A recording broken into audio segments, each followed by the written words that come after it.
अयोध्या के मिल्कीपुर में भीषण संग्राम। इस बार नरेंद्र मोदी की प्रतिष्ठा दांव पर लगी है। अयोध्या के सांसद अवधेश प्रसाद की वजह से काफी किरकिरी हुई देश और विदेश में, लेकिन इस बार मिल्कीपुर को जीतने में कोई कोर कसर नहीं छोड़ना चाहते आदित्यनाथ योगी और पीएम नरेंद्र मोदी। प्रत्याशी आज उतार दिया गया। समाजवादी पार्टी ने पहले ही प्रत्याशी उतारा था अवधेश प्रसाद, जो अयोध्या के सांसद हैं, उनके बेटे अजीत को, और भारतीय जनता पार्टी ने आज अन्य प्रत्याशियों को दरकिनार करते हुए पूरी तौर पर एक नया प्रत्याशी उतारा है, जिनका नाम है चंद्रभानु। और यह पेशे से व्यापारी हैं, लेकिन पासी बिरादरी से हैं। पासी बिरादरी के अवधेश प्रसाद भी हैं और पासी बिरादरी के चंद्रभानु भी हैं।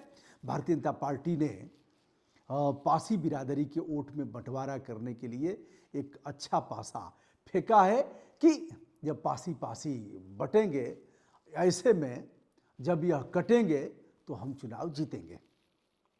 इसे लेकर के समाजवादी पार्टी में भी खलबली मची हुई है। उधर सांसद अवधेश प्रसाद का दावा है कि पासी समाज हमारे साथ है, पहले भी था, आज भी है और आगे भी रहेगा, हम चुनाव जीतेंगे। लेकिन देखा जाए तो चंद्रभानु की पत्नी कंचन जिला पंचायत की सदस्य हैं और पिता कई बार ग्राम प्रधान रह चुके हैं। राजनीतिक पृष्ठभूमि है। जिला पंचायत सदस्य को मिनी विधायक कहा जाता है। इनकी पकड़ भी है, पेपर का व्यवसाय है और कपड़े के भी व्यवसायी हैं, यानी पैसा रुपया भी ठीक ठाक है।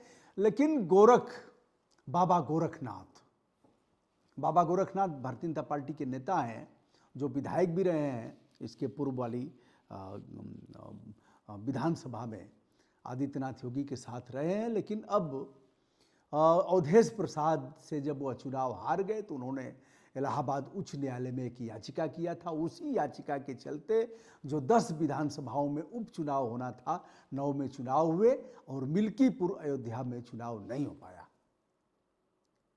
बाद में गोरखनाथ ने उस याचिका को वापस ले लिया। तब इलेक्शन कमीशन ऑफ इंडिया ने इस सीट पर चुनाव घोषित किया। बताते चलें 17 को नामांकन है। इसी 17 को नामांकन और 5 फरवरी को चुनाव होना है। 8 फरवरी को परिणाम आ जाएगा। 9 विधानसभा की सीटों में यदि देखा जाए तो 2 सीटें समाजवादी पार्टी के हिस्से में जाती हैं।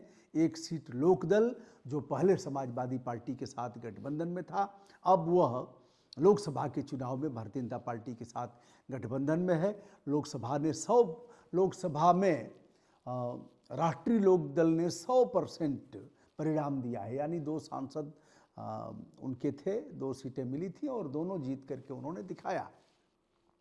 तो लोकदल को 1 सीट मिली और शेष सीटों पर, यानी 7 सीटों पर भारतीय जनता पार्टी, 6 सीटों पर 1 सीट पर लोकदल और 1-2 सीटों पर समाजवादी पार्टी ने विजय हासिल किया। अब मिल्कीपुर चूंकि अयोध्या क्षेत्र में ही है मिल्कीपुर, अवधेश प्रसाद सांसद हो गए। और अगर देखा जाए तो अयोध्या का लोकसभा क्षेत्र सामान्य था। उसके बाद भी समाजवादी पार्टी की तरफ से अवधेश प्रसाद, जो मुलायम सिंह के कभी सहयोगी रहे, उनके साथ भी मंत्रिमंडल में शामिल रहे, अखिलेश यादव के साथ भी मिनिस्टर रहे, अवधेश प्रसाद को टिकट दिया।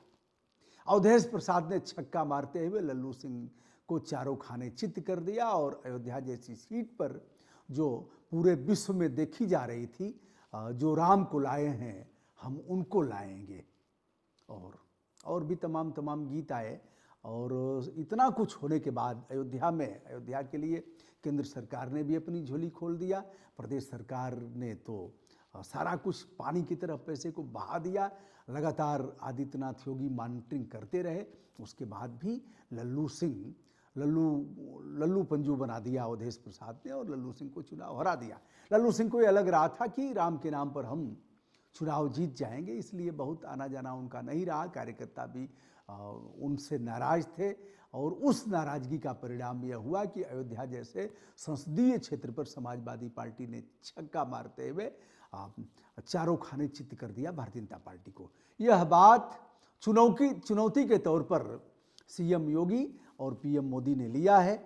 लग रहा है, उम्मीद जताई जा रही है कि इस सीट पर प्रतिष्ठा दाव पर जो जैसे लगाया गया है, यानी 6 मिनिस्टर वहाँ लगाए गए हैं, डेरा डाल करके घेरा डालो डेरा डालो का कार्यक्रम चला रहे हैं, जिसमें अगर देखा जाए तो सूर्य प्रताप शाही जैसे लोग हैं, यानी हर जाति बिरादरी के लोगों को वहाँ जिम्मेदारी दी गई है कि अपने अपने बिरादरी के लोगों के वोटों को सहेज करके एकमात्र भारतीय जनता पार्टी के पक्ष में डलवाया जाए। और हर हालत में इस बार भारतीय जनता पार्टी इस चुनौती को स्वीकार करते हुए, और समाजवादी पार्टी का मानना है कि यदि यह लोग चुनाव धर्म के आधार पर लड़ेंगे, यानी चोरी बेईमानी अगर नहीं होगी, पुलिस बलपूर्वक इनका साथ नहीं देगी, भारतीय जनता पार्टी के कार्यकर्ता के रूप में अपनी भूमिका नहीं निभाएगी, तो हर हालत में हम मिल्कीपुर को फिर से हम चुनाव जीतेंगे।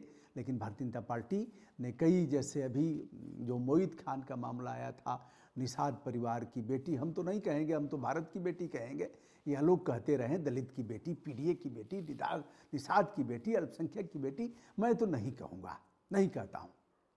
अभी एक मामला आया था जो कुंभ मेला में, मैं जानता था दलित परिवार की बेटी है, मैंने नहीं कहा, मैंने प्रेसिडेंट ऑफ इंडिया को लिखा, उसमें भी उल्लेख नहीं किया कि यह दलित परिवार की बेटी है आगरा की, और उन लोगों ने बाबाओं को दान कर दिया है।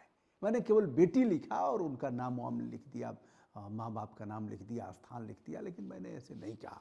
अब उसे लेकर के भी राजनीति काफ़ी गर्म थी। मोहित खान और राजू अभी भी जेल में हैं। डीएनए टेस्ट जो कराया गया था उसमें राजू का डीएनए पॉजिटिव पाया गया। लेकिन अगर कई लोग ऐसे मामलों में, अगर यौन उत्पीड़न की घटना में, यौनाचार में अगर कई लोग शामिल हैं, तो डीएनए में एक ही का आएगा। तो दोस्तों, ऐसे मामले में अभी तक जमानत नहीं हो पाई है, और जमानत अभी होने की कोई उम्मीद भी नहीं है। मोहित खान के आशियाने ढहा दिए गए, बेकरी पर भी बुलडोजर चला, चौकी उन्हीं के मकान में चलती थी, वहाँ से हटा दिया गया। अब आगे क्या होगा 8 फरवरी को ही पता लगेगा। फिलहाल मिल्कीपुर में आदित्यनाथ योगी और सीधे सीधे अखिलेश यादव की सीधी टक्कर है। देखना यह है कि क्या होगा। प्रत्याशी और भी आए हैं, अगले वीडियो में, वीडियो लंबा होगा इसलिए अन्य प्रत्याशियों की चर्चा हम अगले वीडियो में करेंगे। और पासी मतदाताओं की संख्या 50,000 के लगभग बताई जाती है। अब दोनों में बंटवारा होगा या फिर एक तरफा वोट पासी समाज का एक तरफ जाएगा, यह तो देखने की बात है, समय बताएगा। दोस्तों, मैं हूं ब्रजभूषण दुबे, संपूर्ण आदर के साथ हमारा नमस्कार स्वीकार करें।